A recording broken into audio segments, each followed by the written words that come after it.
What up, you guys? Turn this off real quick. We got another post from the Neville subreddits again, and this one is called Accept It, You Are the One You Have Been Waiting On. This came to me this morning. When you are living life as a god, naturally, people, places, and things are drawn to you. On the other hand, when you are low on energy and you are not operating as a god, those same things we desire are repelled. We didn't come here to be lifeless background players looking for energy and validation. We came here to create our lives as the center of creation, not beg or grovel to anything on the outside, not to argue with phantoms or try to prove ourselves to anyone except ourselves. It's within our best interest to step into the role of our own God self. You can't get the thing and then get the feeling. The feeling comes first. No more waiting, checking for evidence. This is the way it is.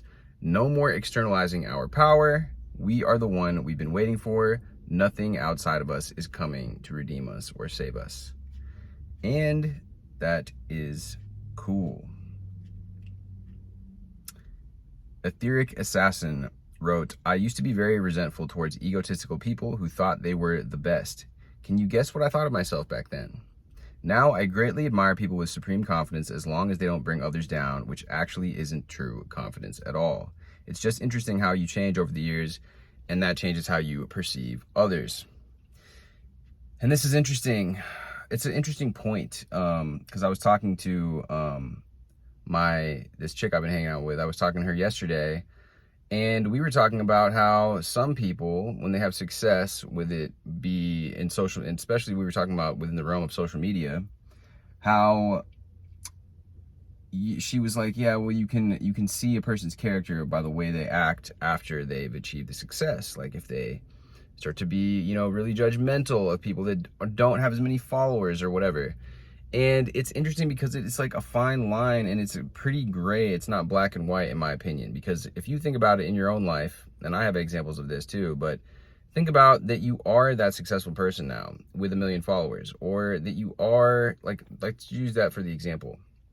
You're going to want to gravitate towards other people that are, A, have the same goals, and B, can help you get there. So you're going to want to gravitate towards other people that have a similar following or a similar trajectory or are on a similar path. You're just simply not going to have the time to answer all these questions. There's going to be a lot of people coming out of the woodwork that are like, oh, hey, like, how have you been? It's so like we should hang up. We should hang out. We should catch up.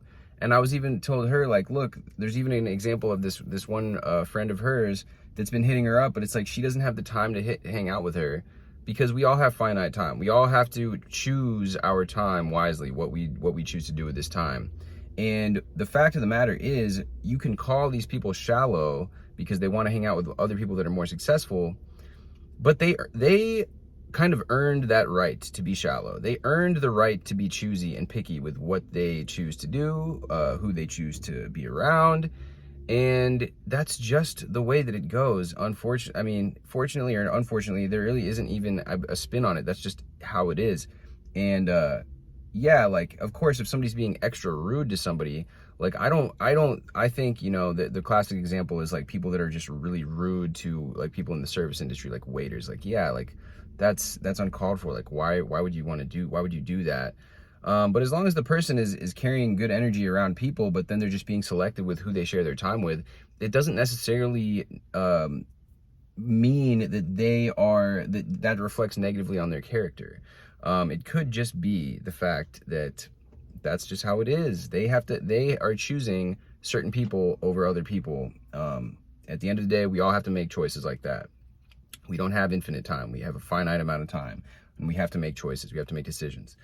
But anyways, that's just a side point. But I would invite you to think about that in your own life. Next time that you find yourself judging somebody, saying, oh, well, this person, blah, blah, blah, blah, blah, because if they have wealth or they have success, kind of like this person wrote in this post, is like, you know what? Like, honestly, the more that you can kind of be inspired by that and be like almost cheering for them, and then vibrate that, the more you're going to start vibrating with that energy, and that you'll allow that energy to come into your life rather than talking shit or downplaying other people's achievements. A lot of the times it can stem from a little bit of jealousy, a little bit of envy. We all get it from time to time.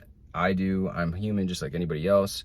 But I try to take it in and learn from it and see what somebody else is doing. Even if I get that little emotional spike that, like, what the hell, you know, this person, how were they able to do this? And I haven't been able to do that. It's like, okay, well, what are they doing differently? You know, well, how can I learn from this? How can I grow from observing them? What can I learn from them?